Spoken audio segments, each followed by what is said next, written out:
रामनिवास रावत ने शपथ ली एक कैबिनेट मंत्री के तौर पर, तो तमाम सवाल खड़े हुए कि क्या डील का एक हिस्सा है कि जब रामनिवास रावत कांग्रेस छोड़कर भाजपा में आए, शायद तभी ये तय हो गया होगा कि यदि इस चुनाव के नतीजे के बाद जो है वो आपको मंत्री बनाया जाएगा। तो इतनी असहाय हो गई है भारतीय जनता पार्टी कि उनको कांग्रेस का एक विधायक लाना पड़ता है चुनाव जीतने के लिए। मतलब भाजपा अपने दम पर मुरैना ग्वालियर सीट नहीं जीत रही थी। छिंदवाड़ा के लोकसभा चुनाव के दौरान कुछ ऐसी डील हुई होगी तो कमलेश शाह भी मंत्री बनेंगे। तो हो सकता है आने वाले 28 के में जो है वो पूरा मंत्रिमंडल जो है वो आयातित हो मध्य प्रदेश में भाजपा का। आने वाले मुख्यमंत्री भी कांग्रेस से आए हुए। मतलब अगर नमस्कार, आपका स्वागत है।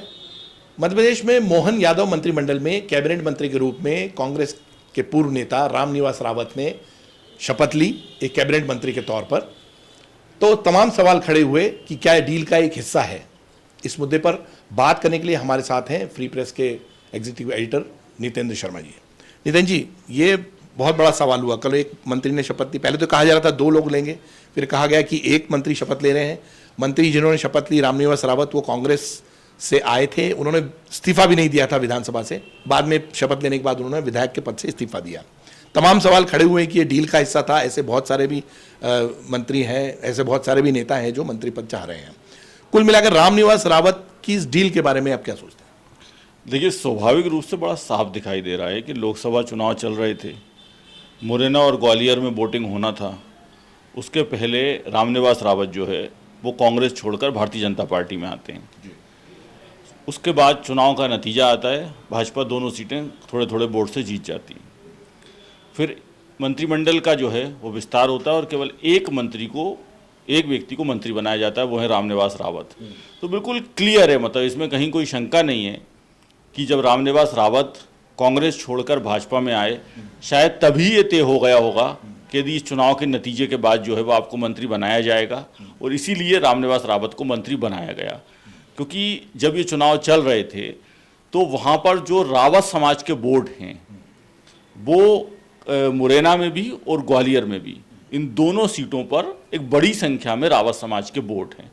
तो रावत समाज के ये वोट जो हैं वो भारतीय जनता पार्टी को मिले, क्योंकि अगर रामनिवास रावत कांग्रेस के ही विधायक होते विजयपुर से तो शायद ये वोट कांग्रेस के खाते में चले जाते और चुनाव का नतीजा कुछ और हो सकता था।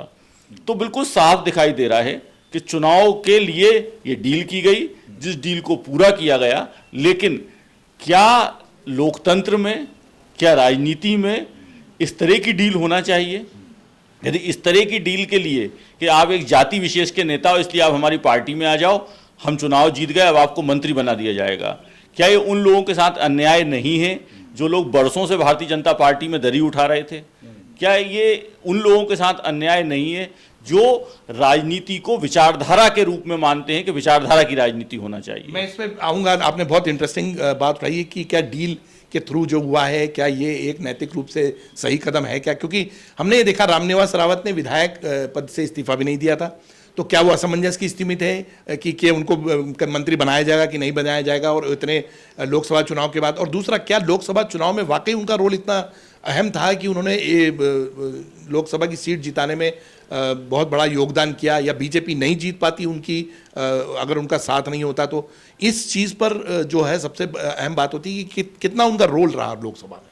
देखिए, लोकसभा में उनका रोल हो सकता है हो, लेकिन क्या भारतीय जनता पार्टी जो मध्य प्रदेश में पूरी 29 सीटें जीती, और अभी जो भारतीय जनता पार्टी की प्रदेश कार्य समिति हुई थी उसमें बड़े बड़े भाषण दिए गए, नेता लोग ये बोल के गए कि हम लोग जो है वो ज़मीन से जुड़े हुए हैं और हमारा केडर इतना मजबूत है।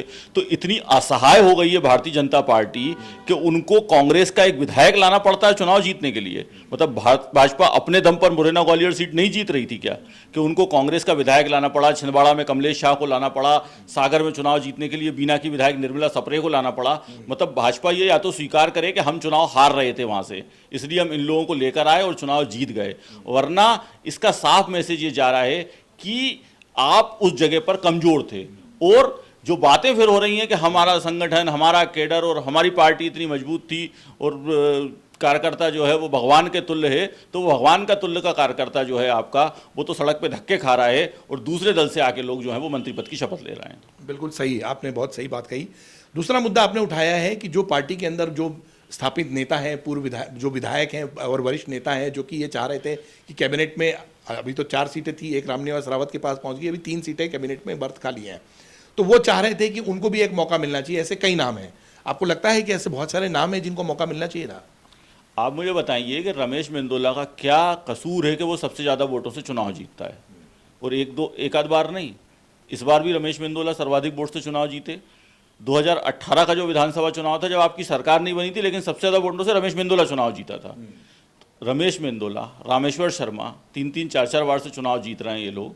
उसके अलावा अगर पुराने नेताओं में देखा जाए तो गोपाल भार्गव, भूपेंद्र सिंह, अजय बिश्नोई, जयंत मलैया, संजय पाठक, नागेंद्र सिंह नागोद, नागेंद्र सिंह गुड़, गिरीश गौतम, सीताशरण शर्मा, अर्चना चिटनिस, ललिता यादव, इन सब का क्या कसूर है कि ये शुरू से संघ की शाखाओं में गए, फिर भारतीय जनता पार्टी में काम करा?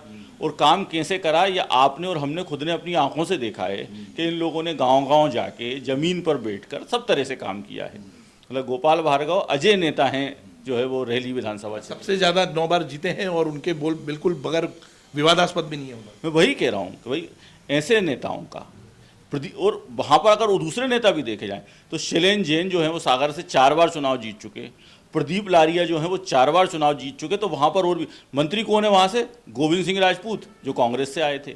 तो ये जो दशा हो रही है भारतीय जनता पार्टी की, अब मुरैना से आपके पास मंत्री कौन है इस समय? देखिए एनएल सिंह कंसाना। और श्योपुर जिले से मंत्री कौन है? रामनिवास रावत। मतलब भारतीय जनता पार्टी के पास अपने जो नेता थे, कितना अकाल है भाजपा के पास कि उनके जो नेता हैं उनको और फिर आप कहते ही हो कि साहब संगठन हमारा सबसे मजबूत। अरे संगठन मजबूत होता तो ये दूसरे दलों से लाला के नेता क्यों मंत्री बनाना पड़ रहा है?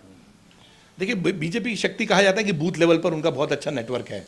तो बूथ लेवल पर नेटवर्क होना का मतलब कि पार्टी के जो पुराने कार्यकर्ता हैं, जो संघ से जुड़े थे, उसके अलावा जो ग्राउंड लेवल वर्कर हैं, वो ही पूरा क्षेत्र देखते हैं, बूथ को संभालते हैं, और इस वजह से पार्टी की जीत होती है।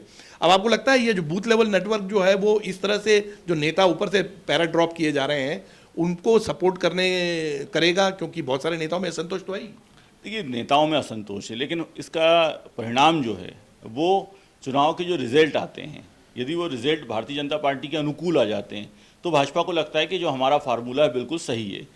देखिए, कांग्रेस की सरकार थी 2018 में, भाजपा ने जो है वो उनके विधायक तोड़े, 22 सिंधिया के साथ 3 और आए, 25 विधायक आए, उनमें से जो है वो ज़्यादातर लोग चुनाव जीत गए।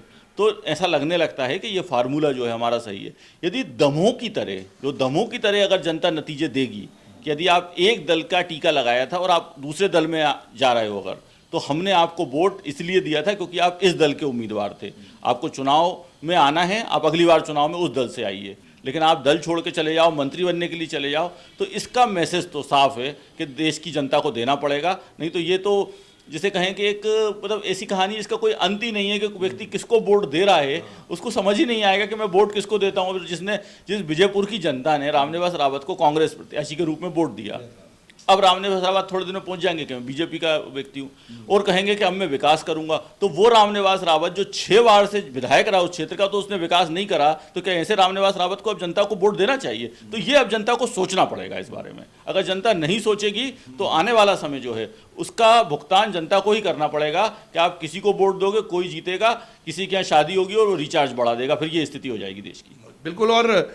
इसमें जो जनता जिस विचारधारा के साथ जुड़ी है वो भी एक साफ तौर पर नजर आता है कि जनता ने जिस विचारधारा को देखकर वोट दिए वो वोट उनके साथ गए।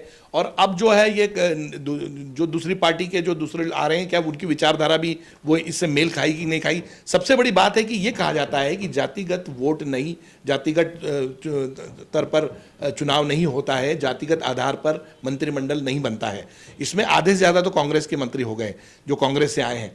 क्या जातिगत आधार पर पार्टी ने इस बार मंत्रिमंडल में भी और टिकटों में भी इस तरह का कोई फैसला लिया है? नहीं, बीजेपी की तो पूरी राजनीति जातिगत आधार पर हो गई है।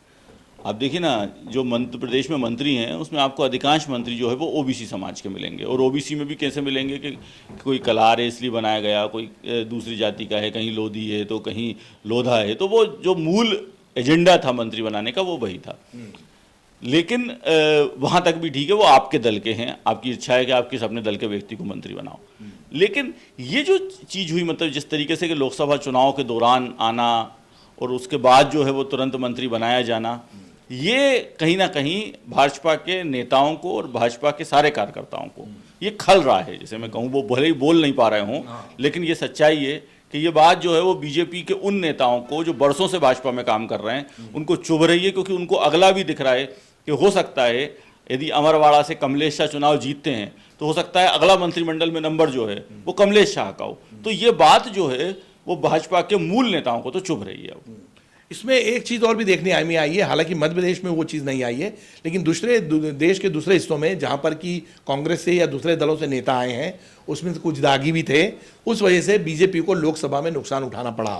तो क्या आपको लगता है जनता ऐसे दूसरी पार्टी से आए नेताओं को बहुत ज़्यादा दिन तक सहन नहीं कर पाएगी?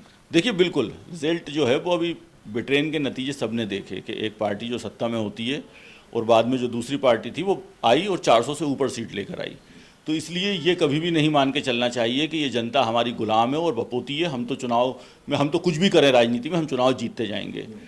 कभी ना कभी इन सब चीज़ों का भुगतान करना पड़ता है आप जिन लोगों को लेकर आ रहे हैं। क्योंकि आप देखिए, जो लोग सिंधिया के साथ आए थे उनमें से कई लोगों की इसीलिए राजनीति बिल्कुल ख़त्म हो गई ना। उस समय उन्होंने जनता को धोखा दिया। आज वो गिरिराज दंडोतिया, वो इमरती देवी, ये कहाँ हैं?